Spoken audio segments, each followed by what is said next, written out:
안녕하세요.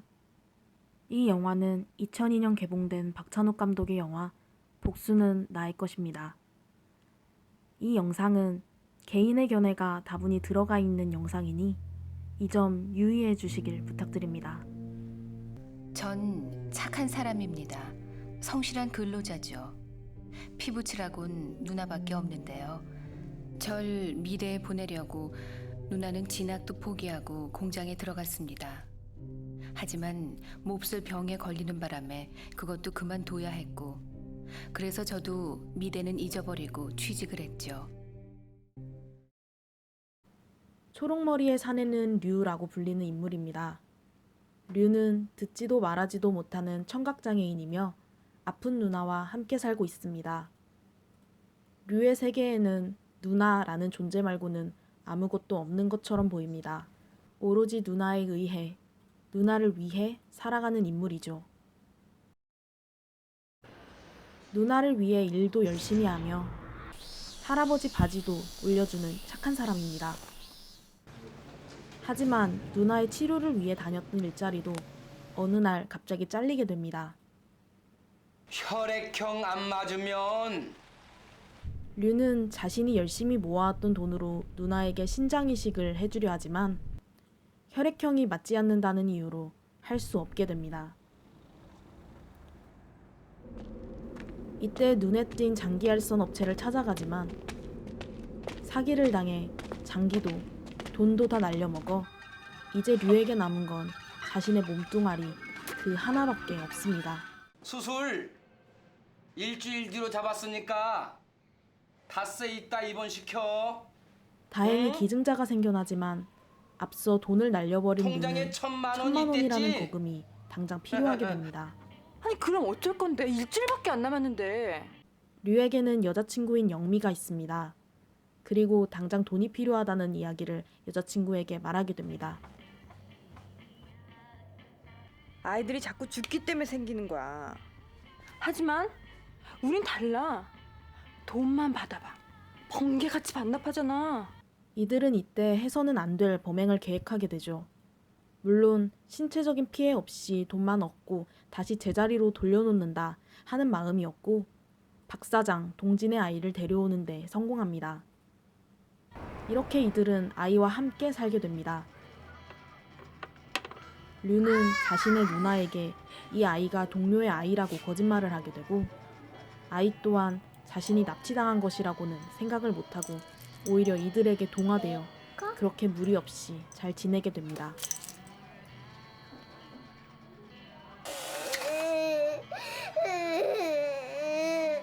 이들은 돈이 주 목적이었기 때문에 아이를 놀려 울고 있는 모습을 찍어 동진에게 보내게 됩니다. 사진이라는 프레임에 갇혀있는 아이의 모습은 누가 봐도 유괴당해 괴로움에 울고 있는 아이의 모습이네요. 실상은 그게 아니었는데 말이죠. 동진에게 돈을 갖고 오라고 협박 메시지를 보내고 정해진 장소에 나오라고 지시합니다. 동진 또한 어떠한 저항 없이 이 말을 따랐고 그렇게 이들은 돈을 얻게 됩니다. 왜 그렇게 자주 결근하고 지각했는지 얘기하던가요?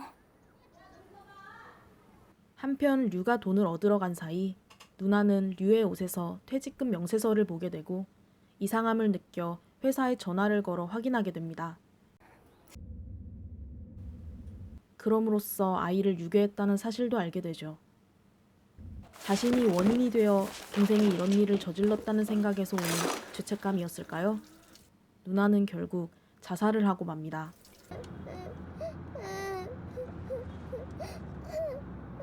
이제 류에게 남은 건 아무것도 없게 되네요. 지금부터는 내용의 결말과 관련된 이야기이니 원하지 않으시는 분들은 나가주시면 감사하겠습니다. 강가 너머 누나를 묻어주며 슬픔을 느끼고 있을 때 궁금함에 잠시 밖을 나왔던 아이가 그만 강물에 떨어져 죽고 맙니다.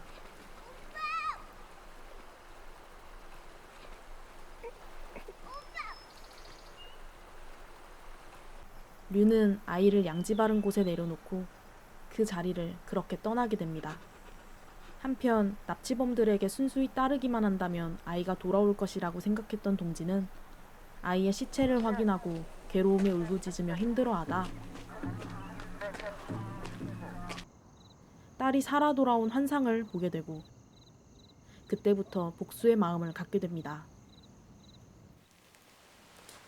오로지 그들을 죽일 것이라는 생각만을 하며 천천히 딸의 죽음을 밟아가 류의 흔적을 뒤쫓기 시작합니다.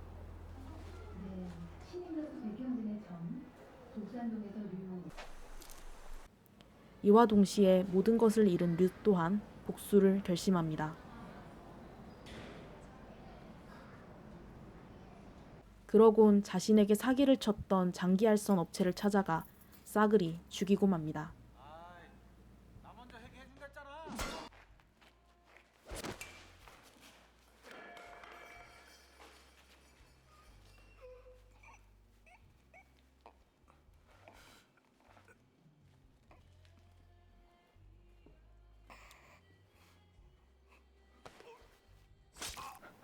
복수를 다짐한 동지는 수소문 끝에 류의 여자친구를 찾아가 고문을 하며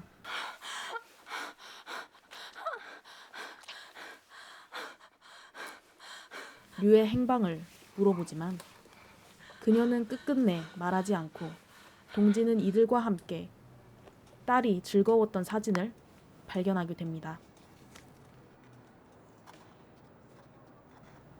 그녀는 이때 이런 말을 하게 되죠. 유선이 일부러 죽인 거 아니에요. 미안해요. 잘못했는데요. 나 한마디만 할게요.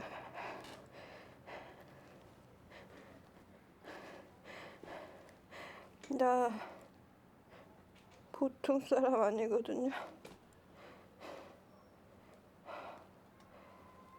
나한테 무슨 일 생기면 우리 조직 데려다 치니까 아저씨 죽어. 100% 확실히. 그러곤 결국 죽게 됩니다. 류도 여자친구의 죽음을 알게 됩니다. 그러면서 경계를 하게 되죠.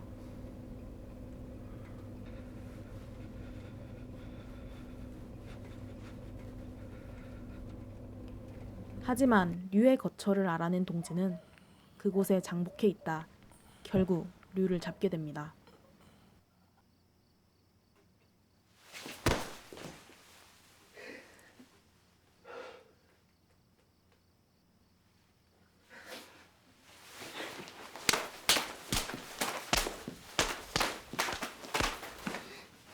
그러곤 류를 딸이 죽었던 강가로 데려가 이런 말을 합니다. 착한 놈인 거 안다.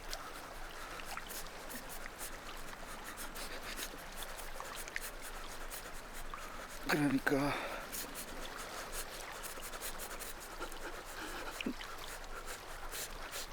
나 죽이는 거 이해하지? 이런 모순적인 말을 하고 죽이게 됩니다. 그렇지? 그렇게 끝이 난 줄만 알았던 피해 복수극은 마지막 류의 여자친구가 말했던 조직들에 의해 동진 또한 죽음을 당하고 맙니다. 죽고 죽이는 영화 복수는 나의 것. 주인공들은 어느 순간부터 복수라는 감정만을 본능적으로 쫓게 됩니다. 다른 연유에서 시작된 듯 보이는 복수극이 결과적으로는 잃은 것으로부터 나오는 같은 행동이 되어버린 셈이죠. 사실 저는 이 영화를 류의 초록머리에 홀려봤다고 해도 무방할 것 같습니다. 말도 못하고 듣지도 못하는 류라는 캐릭터가 이상하리만큼 예뻐 보였기 때문이죠. 자신이 지켜야 할 것, 그것만이 살아가는 이유였고 둥글게 치켜뜬 눈과 엉성한 초록머리가 왜 이리 순수해 보였는지 이 모든 사건들이 순수하기 때문에 일어난 게 아닐까 생각했거든요. 잃었기에 잃어버리고 다시 되찾으러 가는 류의 모습은 왜인지 모르게 모성애를 자극하는 모습이었습니다. 오로지 누나를 위한다는 본능과 또 잃은 것을 쫓으려는 복수심, 그 두 가지로만 세상을 살아가는 모습이 마치 단순한 아이 같다는 생각이 들었거든요. 류라는 인물은 세상 사람들의 기준으로만 봤을 땐 영화에서 묘사되었듯 극악무도한 살인마지만 과연 그 이면을 알고 있는 우리는 그를 정말 악한 사람이라고 볼 수 있을까요? 이 영화는 선인과 악인을 구분지을 수 없다고 생각합니다. 죽이는 것 자체가 이 영화에선 악이 아니라고 생각했기 때문이죠. 내가 살기 위해서, 살아가기 위해서. 영화는 전반적으로 음울하고 어두운 분위기를 띠고 있습니다. 인물들의 전체적인 설정부터 평범한 인생을 살아가기에는 여러 결핍들이 보이죠. 하지만 주인공은 이런 결핍들 속에서도 어떻게든 아둥바둥 살아가려 몸부림칩니다. 초반 장면부터 우리는 여러 가지 모순들을 발견할 수 있습니다. 주인공 남매의 내면적인 결핍에서부터 비롯되어 외부적인 결함들도 확인할 수 있는데요. 방음조차 제대로 되지 않는 집에 누나의 괴로움에 사무친 신음소리가 남에게는 성적 욕구를 푸는 소리로밖에 들리지 않는 상황인 것을 알 수 있습니다. 이는 우리가 사는 인간 세상의 모순을 극대화하여 보여주는 장면이라고 생각합니다. 그래서 이런 결핍들의 유괴나 살인은 아무것도 아닌 것처럼 보여졌는지도 모르겠습니다.